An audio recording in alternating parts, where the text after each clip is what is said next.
I always love these sessions so much because people join from all over the world. I'll give it 2 or 3 minutes to let everyone join, but I would love to hear in the comment section where you are. I'm currently in Belgium, in my mom's house, and I live in Australia normally. I'm a Belgian Australian, and I'm just visiting my mom at the moment. And so I am here in the house that I grew up in, which is pretty special. And I am always really excited to meet new people from all over the world who are curious about this work. Hey, New York, Washington State, Southern Oregon, Pittsburgh, Halifax, South Africa. Hi, Tanya. Missoula, Lithabo from Pretoria in South Africa, Indiana, Basel, Switzerland, Sarasota, Boynton Beach, Ontario, Cape Town. I have a special connection with Cape Town. I love that South African people come to these sessions. Buffalo, New York, Alberta, Canada. Wow, lots of people. Hey, there's another Belgian guy. Hey, Luke. California. Okanagan. I've never heard of that place, Sharon. That's cool. Upstate New York, Vancouver. Not the city. I live where the trees grow. That's cool. Wow. Okay. I can't read all of these. There's lots of people. Nice to meet you all. I had some people from the Blue Ridge Mountains of North Carolina this morning as well. So something really cool that sometimes happens in these sessions, and I hope that you find each other too, is that people meet. And that's pretty cool. I had this morning two people in South Africa connect on this call, which was pretty special. Um, okay. So one little anecdote about the place that I'm at. I always start with a short story,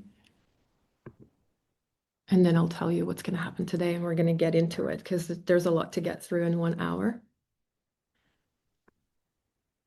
I live in a place in Limburg, which is in Belgium, and I grew up here, and I am staying in my mom's house. And probably about a 5 minute walk from this place, there is a lake, a natural park. And when I was a teenager, I'm now 46, so this is a while ago.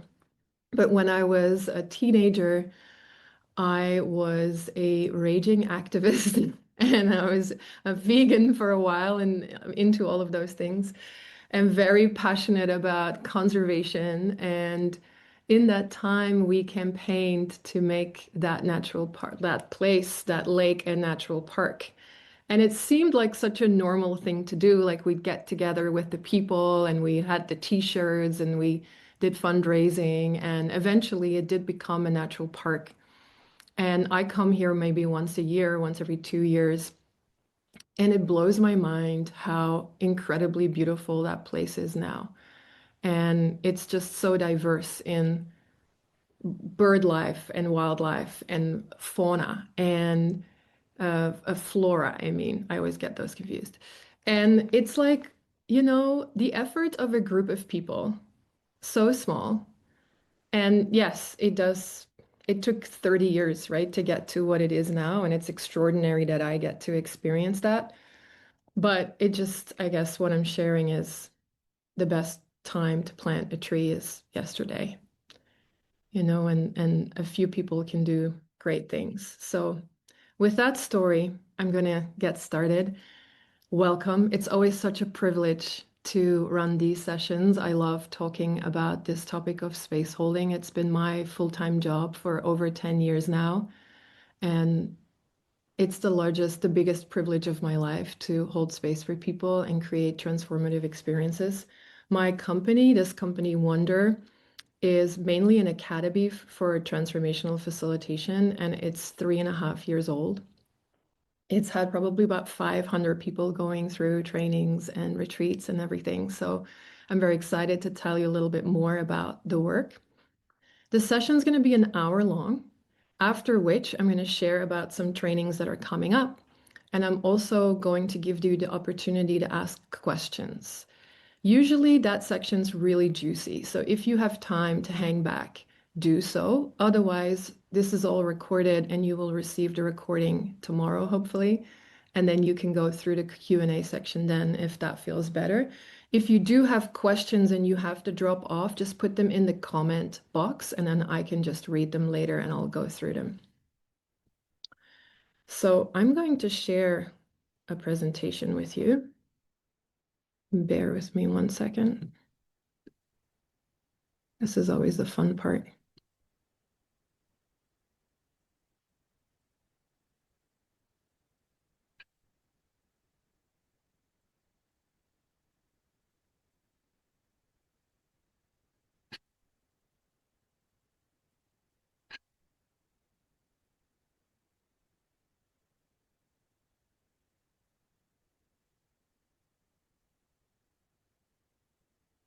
All right, here we go.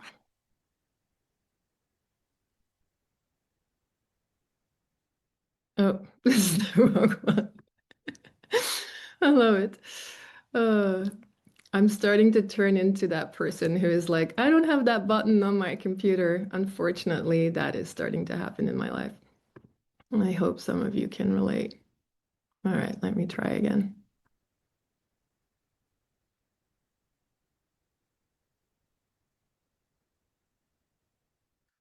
Okay, here we go. Awesome. So I'm going to talk to you about a few things today. And of course, we're going to start with what does it actually mean to hold space? In my opinion, everything that I share today is from my own lived experience. So please take what it serves you and leave the rest. I always start by explaining the 4 levels of listening because space holding is, in essence, a listening practice more than a talking practice. And, and it matters in this work to understand the context of that. Something I also love talking about is the dance of between belonging and becoming and how that can happen in generative spaces.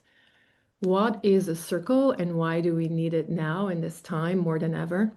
The role of the facilitator, hopefully some of you are already facilitating or you're curious about becoming a facilitator. And so I'm going to let you know exactly what I think the role of the facilitator is and what it isn't, what a container is and why it matters and how you set one, the main tenets of community and culture, a short hello about psychological safety, and then I'll give you some templates and tips for facilitation. And then we'll go into what you can do if you want to explore further, and then you have time for Q&A. So what does it mean to hold space? Very simply, holding space is the practice of creating a safe, non-judgmental space where people can be fully themselves, where they can feel seen, heard, and supported. Let's just take the example of space holding in a one-on-one scenario. It would mean that one person is creating a safe space for the other person to express their truth. And the other person can trust that there will be no judgment, no analysis, there will be no fixing or no offering of advice. So what it is a container. Container means a contained space where the truth can be expressed without something happening in response. So the other person is not going to say, you know what you should do about that. It's just holding space and listening. I call that being a compassionate witness. It's an act of radical presence. It can be tricky to be that person to hold space because you might want to respond, you might want to offer things, you might want to analyze the person, and you're just being with them. So it's a being practice, not a doing practice. You're not controlling the outcome. You're making space for that which wants to emerge. And most of all, it's a practice of listening and trusting that whatever happens in that space serves. It's the gift, you give people the gift of stepping into their own sovereignty by sharing a story that otherwise they might not feel safe to share. But they are because there is a space in which they won't be judged or fixed or offered advice. So they can complete a process by sharing their story. That's a short explanation. Now, like I said, the most important part here is that it's a practice of deep listening.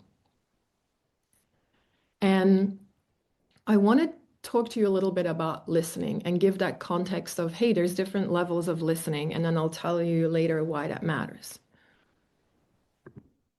So, 4 levels of listening. I did not come up with this. This is from someone called Otto Skarner. He is an incredible facilitator, does a lot of work in the systemic change space. So, really working on how do you create systems and change systems from the inside out. And so, he created a few templates that sometimes I refer to, and this is one of them. So, in our current culture, and I often think about what it's like on the work floor, for example, we have mainly levels 1 and 2 of listening. Those are the like daily interactions that we have, interpersonal interactions that we have that we're very familiar with. And one of them is just kind of passive listening. You're kind of like talking, but no one's really like taking it in fully.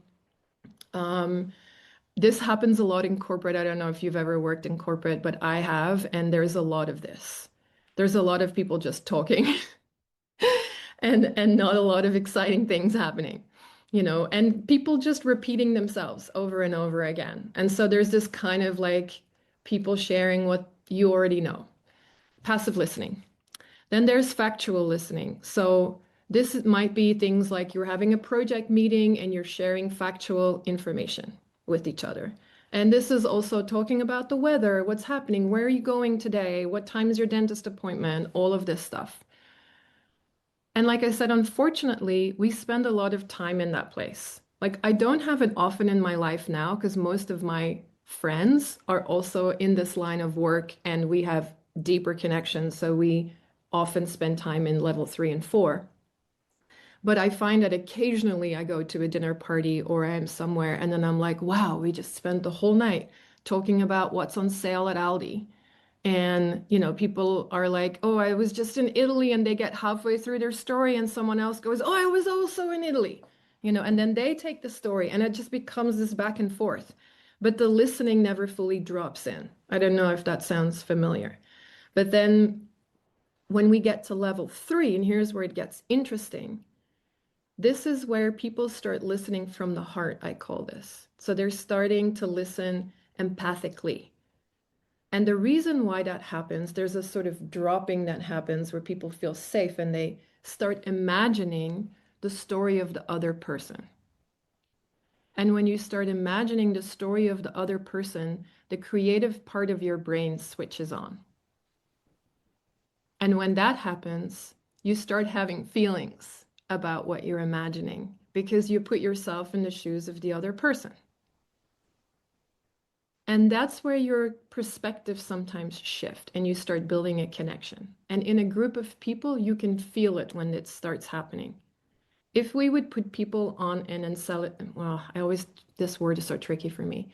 Encephalogram, I think it's called in English, where you measure the brain activity, you would see that in a group of people, when we are listening to one person and we're imagining the story that that person is sharing, our brains at the same time would start lighting up certain areas. It synchronizes. It's pretty cool. So there's a field that is created between people, and people feel more connected. You scale the level of empathy scales. Once that starts happening and there's this people drop into their heart space and there's this resonance in the group, then the next level can happen, which is level 4. And that's where we're listening so deeply that new information starts dropping in. It's really hard to explain conceptually, but people who have sat in circle spaces before would have experienced this, where you're like, whoa, suddenly something appears, a synchronicity or a connection between two people that's really uncanny, or something suddenly becomes really obvious and it's the solution to the problem that the group had. And that's really cool when that happens because then you just have this feeling of being in the presence of pure magic. And I get to thankfully experience that a lot, but it's rare for most people. So this is just some context I wanted to give you that will inform some of the rest of the conversation. So let's go into this because there is a technology and a tool that's been around since the beginning of mankind, I think, and we still have access to it. And it's as simple as a circle. A circle is the oldest technology for human connection that we have. We've never needed it more than now. A circle is an ancient universal way of gathering where every voice matters. It's equal. It's a technology for holding space that works in every setting. There's an architecture to it that will create those levels, that will create the congruent circumstances for those levels of listening that are beyond one and two. It's also a practice of deep listening, of mutual respect, of human connection. It happens to me all the time that I sit in circle and people who previously didn't get along suddenly see eye to eye. And it doesn't take very long. It's because they drop into their hearts and they find the commonality instead of the things that separate them. I feel very passionate about making this work mainstream, and I really believe that it's not technology that's going to change the world. It's our ability to gather and our ability to focus on human connection and human genius and bring out the best in people and bring back our imagination and our creativity that is not AI generated. And where we remember what it means to be human.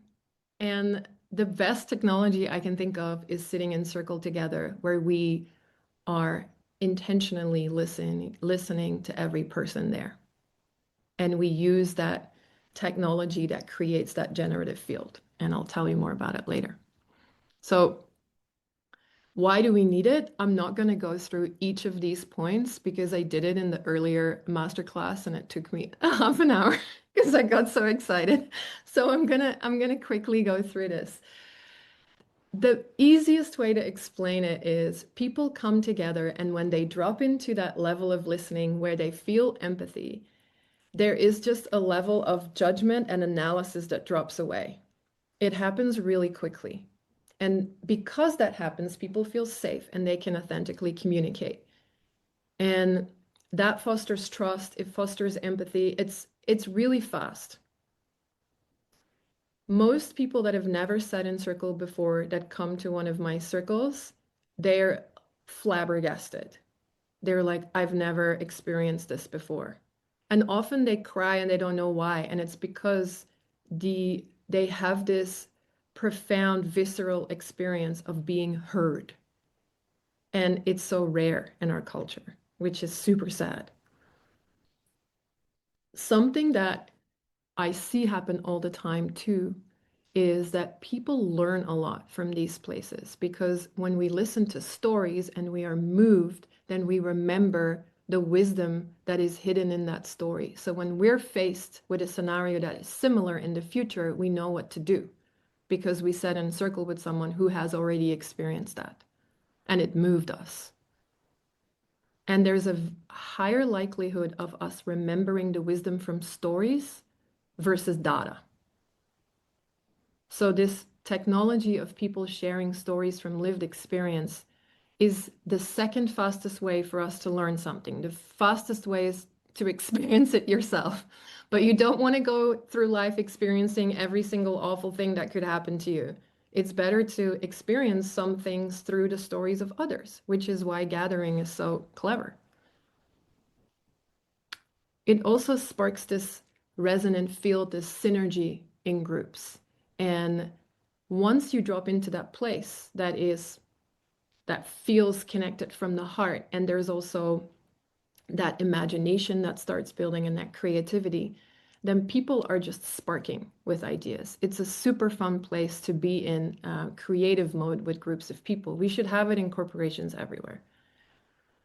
And the other thing that space holding does is what we shared in the beginning, or what I shared in the beginning, where someone is compassionate witness. And in a circle, imagine you have 15 people in that circle, then one person is speaking and 14 people are compassionate witness.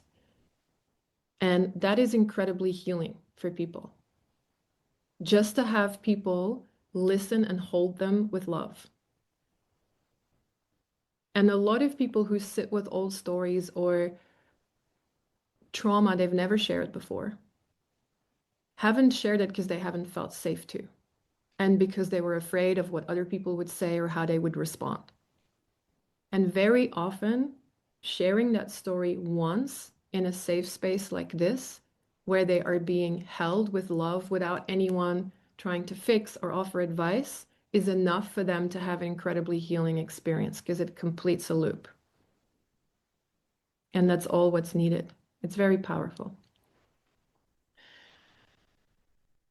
People sit in circle, and at times, guess what happens? It's uncomfortable because the whole spectrum of human experience is welcome in a circle. I always say it's a come as you are party. So people share what's alive for them. So some people might be really happy and full of gratitude, and some people might be like, I'm having a really tough time in my life, and this is the season that I'm in. And what's beautiful is when people are in a group like this and a container is set, and we'll talk about how to do that, people can't leave. So they have to stay there. And it means that they have to, unfortunately, sit in their discomfort and just be with it, and then realize that no one died, that it's okay to be uncomfortable for a little while. It's okay to listen to a story that moves you. Something that's part of our culture right now is that people are very uncomfortable being with discomfort. And there's so many opportunities for us to distract ourselves, to go on the phone, to eat something, to just be avoidant. And people are not good at staying with things that feel uncomfortable. So it's incredibly good for our nervous system to learn how to do that, for our resilience, and to just build all of this evidence that, hey, I can do this. I can sit with these stories and nothing happens. I don't have to run away from this. So when it happens to me, I can also sit with myself. It's really good to increase a person's sovereignty. Over time, and I've worked with many groups over time, large periods of time, years, the resilience, the system resilience of the group increases as well, which means that when there is failure or something doesn't go right, over time, it takes them less long to go through that cycle because there's so much safety and trust in that group. And their resilience increases through this practice of being honest with each other and listening to each other. It's really quite phenomenal. And the reason why we need it the most is I think this practice changes culture from the bottom up. Imagine that everywhere in the world we would sit in circle and listen to each other, and it would be part of education, and it would be part of corporations and all of these places, and it would be the norm that people feel seen and heard. Incredible. Okay. So what makes it different?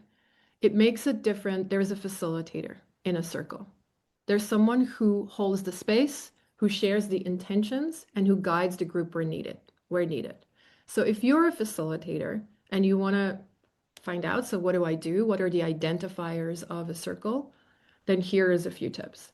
In a circle, one person speaks at a time and everyone else listens. There's no crosstalk. So there's no sharing of a story and then someone saying, I was also in Italy. No, you keep it to yourself. So one person talks, next person talks, next person talks. There are clear intentions and agreements that create this container. And I'll tell you more about that later. So before the gathering begins, The facilitator says, this is how we're going to do it. This is the intention of this gathering. One person speaks at a time. There's no hierarchy, etc., etc. This spiel, you tailor it to your audience. I'll tell you later about a training that I have where we teach circle facilitation, and there are a few things that are universal, and you'll learn how to tailor it specifically to the people who are in front of you. There's no offering of advice, there's just witnessing of the story. It's a listening practice, not a speaking practice. Sometimes people get nervous, and I'm like, I always say, well, you have to listen 14 times and then you can speak one time. So it's not such a big deal. It's more about listening than speaking. The next one, which says sacred versus profane, is one of my favorite ones. What happens in a circle, once people drop into that third level of listening and beyond, is that they're in their heart space. You can feel that happening in the room. I call that the drop. It's like they're all in. And then that field is viscerally present. And I call that moment, we're dropping into space, into sacred time. So you're no longer in chronological time. Very often people come to a circle and at the end they're like, whoa, that felt like 5 minutes and it could have been 2 hours or longer. You have a different concept of time because it feels sacred. Also, in a good circle, the facilitator knows how to bring in the past, the present, and the future so that the times meet in this one space and they can touch. So it feels really timeless. And the field that is created is something that you can only create the container and set the intention for the gathering. And there will always be, I call that the third, there will be an emerging field that happens as people are sharing that you as a facilitator will be witnessing and working with. And a good facilitator knows how to work with that field. That's the whole point of the training. One of the most important ones is that people speak from lived experience. A circle is a storytelling practice. It is not a place where people come and opinionate, ideally. I see people do this in circle all the time, and I'm like, oh, that's so annoying. Because then everyone starts to prophesize and talk about what they know, and it's just boring. You know, it's you want people to share about their lived experience that's where the true wisdom lives, and that's where that field gets created. So if we stay in opinion and we stay in rational mind stuff and we're just regurgitating information, then we don't drop into that level 3 or 4. That's the difference. And it's important that we do if we want to create those magical spaces.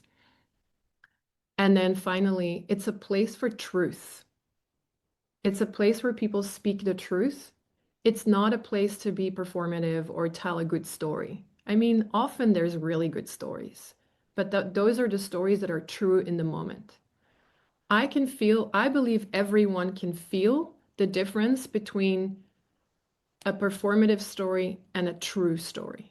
Like the story that's true in the moment, when that's shared in the circle, something happens and everyone feels it.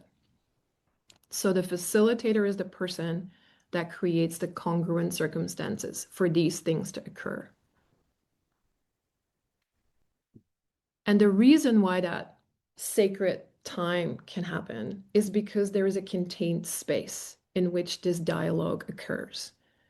And that means physical, but also non-physical. So the physical space is obviously, okay, you're either in front of your computer, and like we're doing right now, people are on little tiles.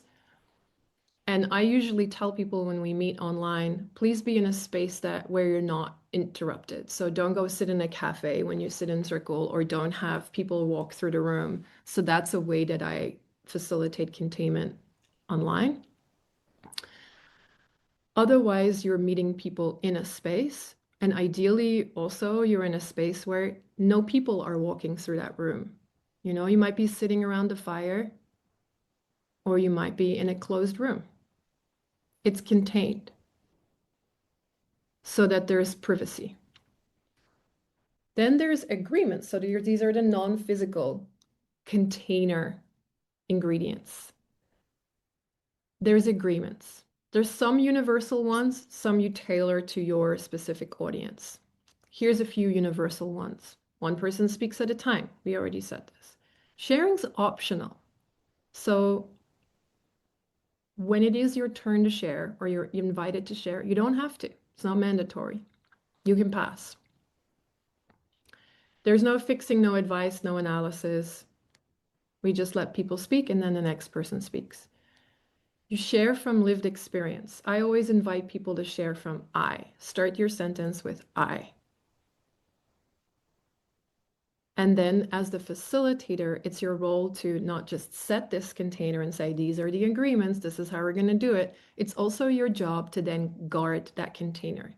It means that, say someone starts cross-talking in your circle, you would say, excuse me, sorry to interrupt you, but I just want to stick to the agreements that we mentioned at the start so that one person speaks at a time and there's no crosstalk. So the facilitator is a fierce guardian of that space. Kind but fierce, I always say. And it's important to be fierce because if we don't interrupt people when they don't stick to the agreements, we get a leaky container, I call that. And then it starts leaking a bit, and then that sacredness disappears and it can fall a bit flat. One other important agreement is confidentiality or anonymity. It means that what is shared in that space stays there and people don't take the story outside. It's contained. It happens in that space and time that you've created, and then we leave it there.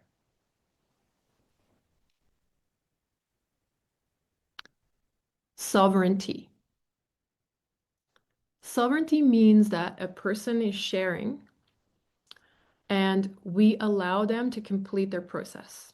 And so as a facilitator, when you set a container, you would share that. When someone is sharing, we allow them to complete their process.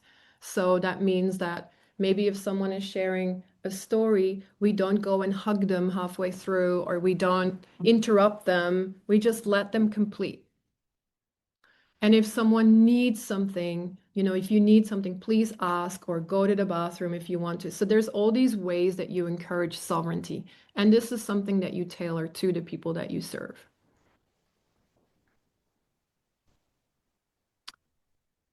Something that I want to share about that is that to me, sovereignty is one of the key benefits, the key benefits of sitting in circle. It's one of the key benefits of your community or culture when they meet in circle.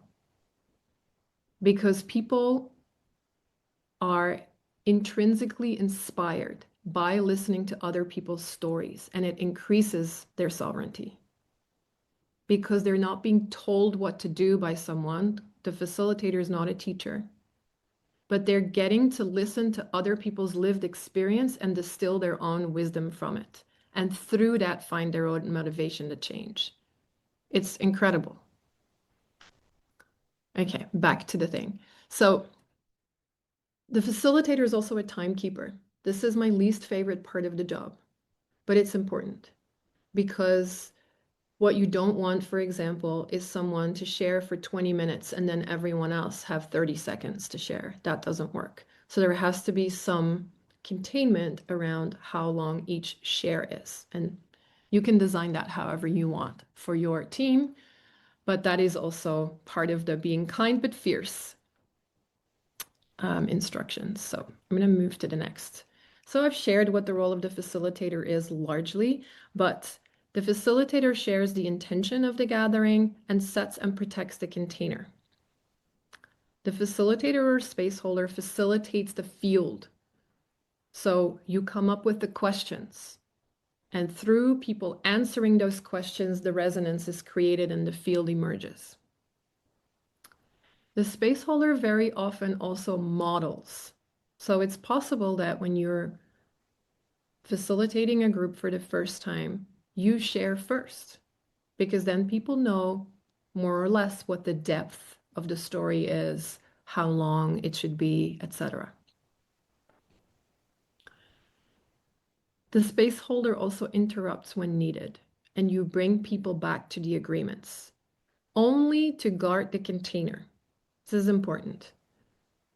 The facilitator is not someone who interrupts shares to offer advice or to comment or to say, read this book about, don't do it. Let people share. You're not the guru. The facilitator is a guide who is part of the circle. It's not someone who is on the stage or who is better, who is a teacher. It's someone who is in the group with the people holding the space. It's not to say that you can't use this technology for teaching. You can. But then people know that they're there for the purpose of learning something. So if you were just gathering in a circle and it's a storytelling circle or a meeting and it's held in circle, then it's not a space to teach.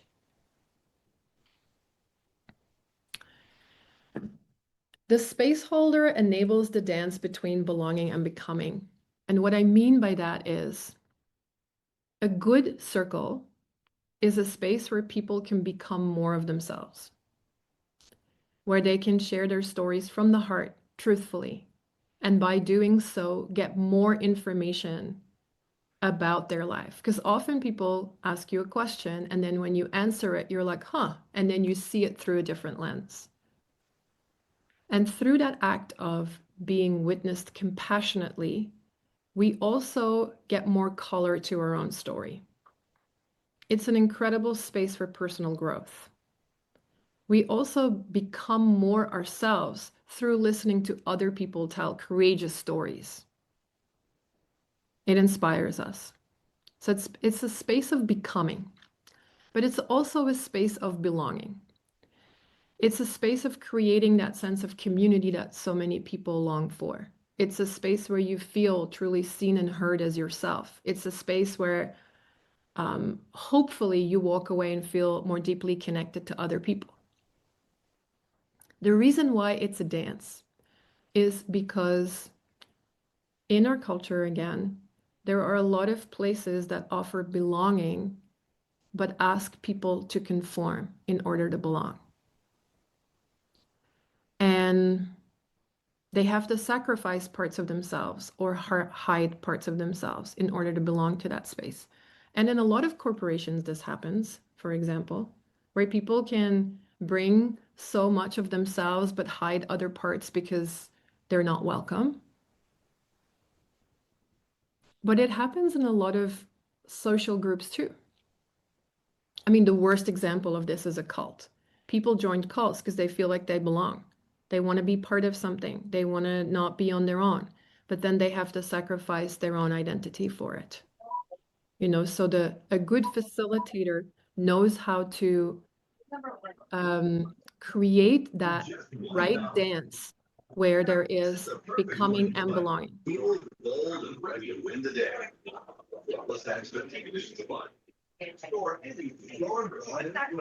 I can hear some. Can you hear that in the background? Yes, Yang, you're unmuted. Yes, somebody's. Yeah. Oh, okay. Thank you. I thought it was in my space. I was like, what's happening? Um, so there's that dance between belonging and becoming where a good facilitator knows how to bring more out of people so they can become more themselves. I like calling that creating these conditions where people are invited to go just beyond the estuary where they normally feel comfortable, because that's where they get to meet, often hidden parts of themselves or parts of themselves that they have forsaken in order to belong previously. And it's really beautiful in a transformational space where people can kind of tap into those parts of themselves that maybe they haven't been given space for in other places. And a good transformational facilitator knows how to do that. So there is this like, yes, how do we make people belong, but also not sacrifice themselves in order to feel that way? So it's a dance. And a space holder encourages sovereignty. We spoke about that before. So I like talking about this quickly. Say you were to create a community or you want to create good culture in an organization. And I always share this because a lot of people that come to these master classes and join the training programs are visionary leaders and they are cultural leaders and they're very passionate about creating community. And so there's a few things that you can do to create community from the bottom up that work. I have tested them. Also, I did not make this up. I think this comes from a Stanford study. But you can do all of these things in circle, which is phenomenal. And let's quickly go through it. In a good culture, and maybe think about a time that you were part of a group that you felt like you truly belonged to and you have pleasant memories of. Let's say, for example, a sports team. Um, a good coach or trainer would give opportunities for people to share about their own lives so that people feel really connected to each other. And it's not just the thing they do on the field, but they know each other outside of that as well, and they feel seen and heard. So there's opportunities. Maybe they all gather around and like, hey, what's going on for you? What's happening? And they all listen to each other and they're there for each other. And there's connection and there's storytelling. So there's personal and collective stories. Very often, a good coach will tell stories about their own experience. And there will be other people coming in telling stories about their own experience. And so you can learn from other people's lived experience. There are shared experiences. So that means meaningful moments of connection and memory making. If you look at traditional cultures, they usually have ritual that they do in groups. And this is their meaningful way of gathering. Also, sacred time. When you think about your favorite group experience, maybe you won something or maybe you achieved something together, it will have all these elements. You will have moments of shared experience. You will have moments where you truly felt cared for by the others. You'll have moments where someone's story moved you. You probably had a joint vision. You were working towards something together. There was recognition. So you felt seen for your unique contribution. And then finally, a good community has repair, a willingness to repair and healthy ways to resolve conflict. It's also something we don't do very well in our culture at the moment. I feel like there is a lot of cancel culture happening and people make a mistake and then there's hardly any possibility of them to reintegrate, for them to reintegrate into the culture. And it's really sad. But a good, healthy community should have opportunities for repair and ways to resolve conflict.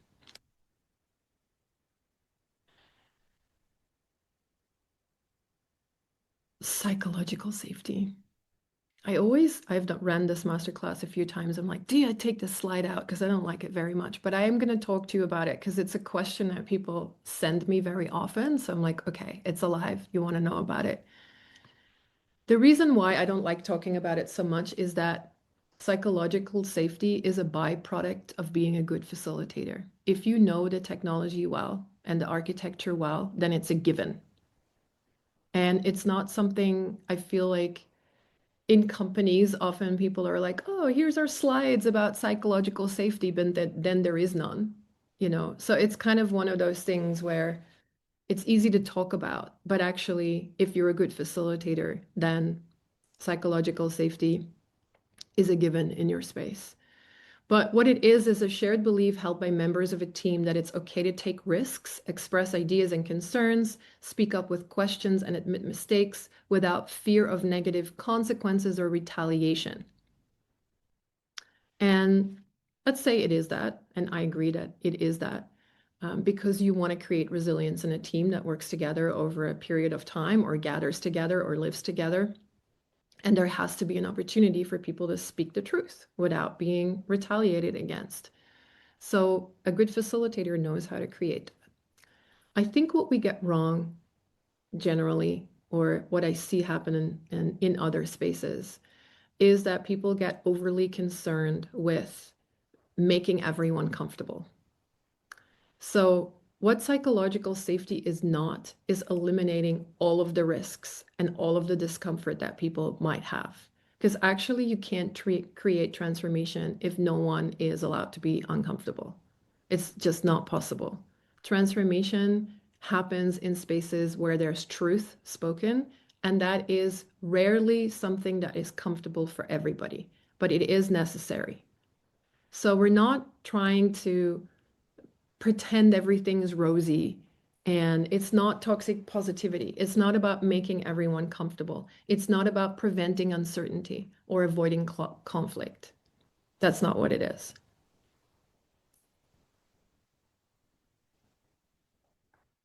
I often say, and I have a pretty radical stance on this, but I often say that there's a lot of talk about people feeling unsafe. And I think that what they mean most of the time is that they're uncomfortable. If there's not a physical threat in the room, there's not really any reason to be unsafe.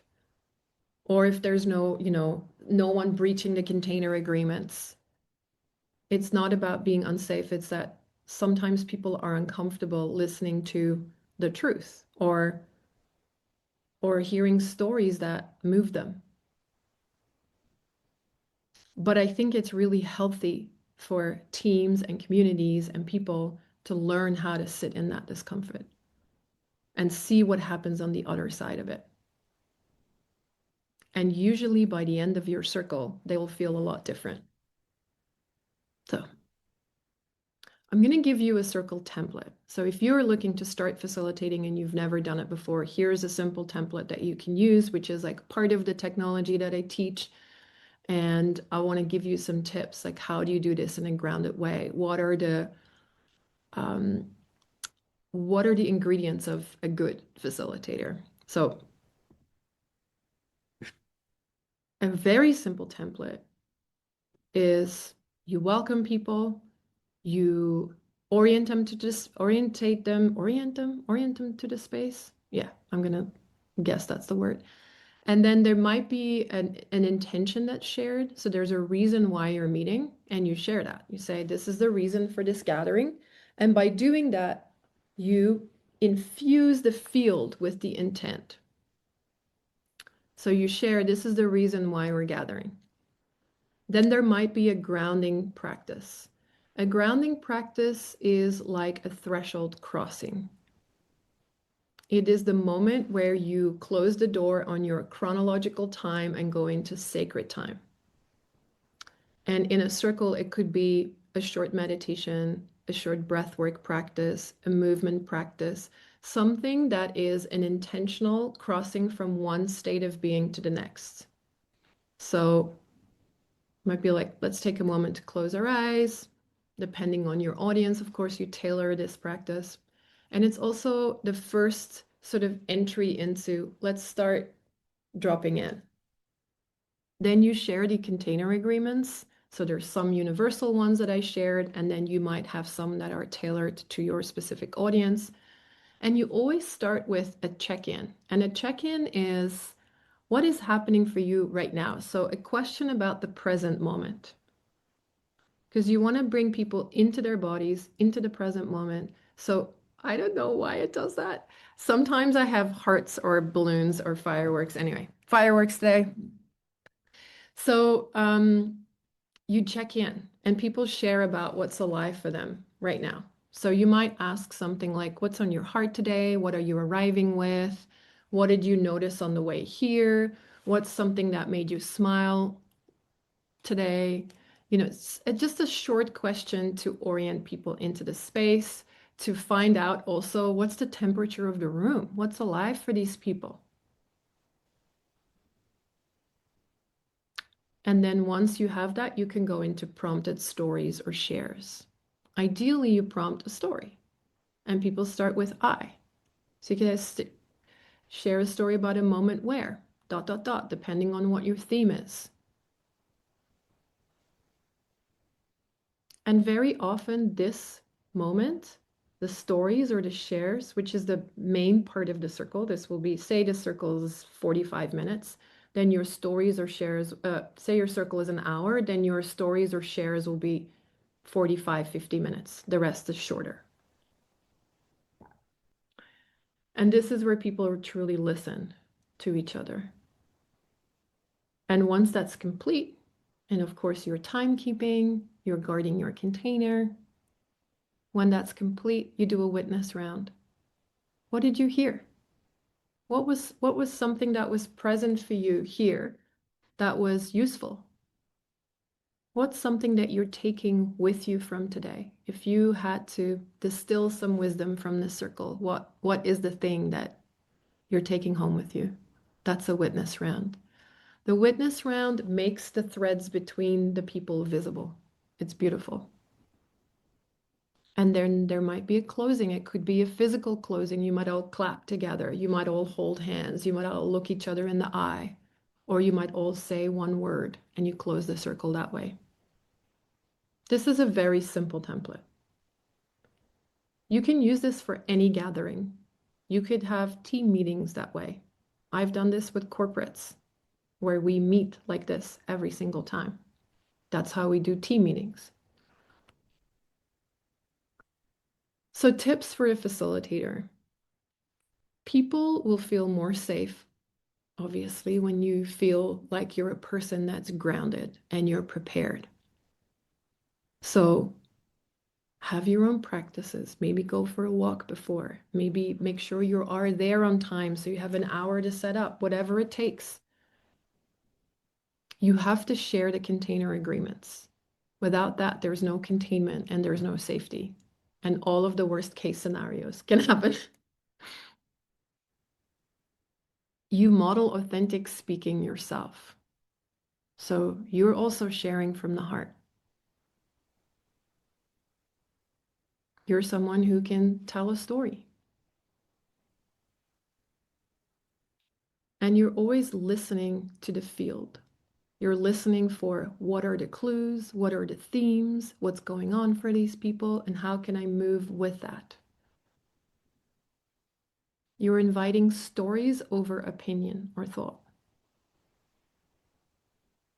You're a good timekeeper, and you're very present with people. These are some basics. Of course, there's way more detail to this, and I'll tell you a little bit about the training in a minute. Oh, so oh, where to from here? I've given you some ideas about what makes a good facilitator. Why do we need this practice right now in history? Why does it matter? And what does it mean to have different levels of listening? How can you create a container? Why do you need a container? So if you're really sparked by this conversation, I'll tell you a little bit about the training that I have coming up. And then after that, we'll stay on for Q&A and you can start dropping questions in the comments. I'll also share with you the PDF. And in that PDF, you'll have pretty much everything I shared today. So if you were here live, then you'll have access to that. So if you're super sparked by this conversation and you're like, oh my God, that's the kind of leader I want to be. I want to start creating transformational spaces in my community, or I want to deepen my facilitation, then consider joining the Circle Facilitator training. It's a 6-week immersive program where I teach you everything we spoke about today in detail. And there's so much more information. Today was like a little glimpse behind the curtain. In that program, you'll learn how to set impeccable containers that are transformative for people, where they get to have that feeling of belonging, but also be inspired to reconnect to their own sovereignty. You are going to master how to create impeccable psychological safety in groups. We'll go through how you respond to the field, how you listen to the field, how you work with it in real time. This is what makes this training different from most trainings out there. It's really important to me that people who become transformational facilitators learn how to work with the emerging field. So we will spend a lot of time reading the field, working with it, tailoring your specific container to your audience. So you're going to learn the entire architecture technology of creating circles. There will be a 90-page manual with all of the templates, the grounding practices, all of those things. But what you're really going to be invited into is creating a piece of work for your unique community so that you don't become a carbon copy of someone else, in this case, me, but you start facilitating in the way that brings out your unique genius. People very often, and you might see this in the Q&A too, people often ask me, what if this happens or that happens? And then they give me a list of worst case scenarios. And I always say, well, if you become a facilitator that knows how to create a container and you guard it with your life, then you eliminate the risk of that to practically zero. And I don't have any recent examples at all of things going wrong in my circles. People ask me, like, when's the last time this happened? I'm like, never has that happened. And things like people re-traumatizing or people, one person dominating the space and other people feeling not seen, or the facilitator opening up something too soon in people so they have a breakdown and then it's not tended to properly. So people, the whole space feels dysregulated.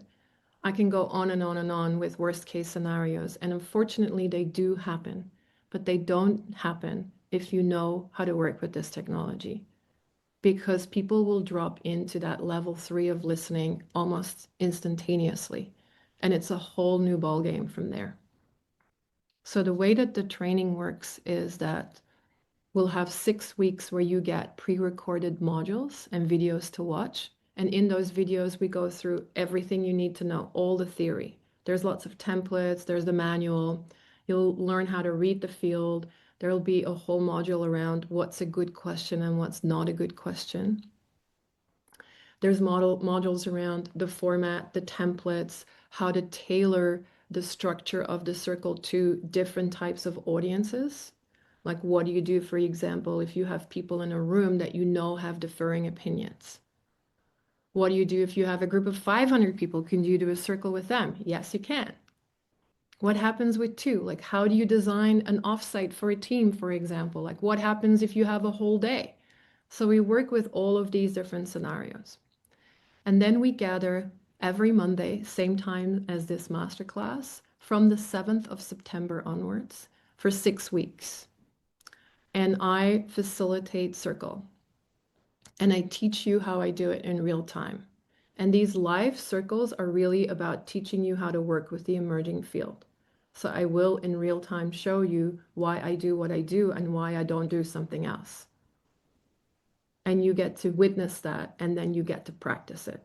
And in week 4 and 5, you practice facilitating. So you prepare 2 circles and you facilitate and receive feedback in those weeks. Something that people always tell me is one of the unintended benefits of this training is that people from over 20 countries come to these. I just graduated 3 cohorts and we had people from 20 different countries in those. And they're all visionary leaders. They're all people who are super excited about making their own unique contribution to their culture. And so you kind of meet the others. And a lot of collaborations flow on from there. So you get to meet epic people as a bonus. Now, just some practicalities. It starts on the 7th of September. It's every Monday for 6 weeks. And there's 2 different cohorts, so you can look on the website, and in a minute, I'll give you the link to that. The group size is small because we do meet in circle. There's maximum 18 people. They always sell out, which is why I run the master classes early. The cohorts do fill up every time. And the investment is 1,350 Australian dollars. You can either pay that in 1 installment, 3 installments, or 6 installments. And specifically for this masterclass, there'll be a $150 discount if you sign up before the 1st of August, and you can choose any payment plan you want with that. And I'll give you a code in a minute. Thinking if there's anything else. Oh, yes. For the first 10 people that sign up, I'm going to offer a hot seat coaching call on the 24th of September. That's the third week of the training. And the reason I'm doing that, it's the first time I'm doing it, but I've had a lot of ask of people I've run these trainings to give them more of an opportunity to talk about how to bring this work out in the world. And so I'm offering a coaching call for people that sign up as the first 10 around how do we actually market this work? How do you create a business around it? What are ways that you can talk about this work? How can you incorporate it into the work that you're already doing? So kind of weaving these tools into the work that you're already doing and amplifying your impact and really making it about how do you, for example, go to corporations and talk about it? How do you attract more people to this work? How do you create retreats with it, et cetera, et cetera? I have a fly that is bugging me a lot. Okay, that's the information about the training. Give me one sec, and I'm going to share with you the link to the the training. I'll give you the discount code. I'll give you an email address if you have questions, and then you'll also get the PDF that I promised for the people that are here live. And then I'm going to go, oh, there's all the information. I put it in the comments. And then I am going to go into that section and take some questions from you. And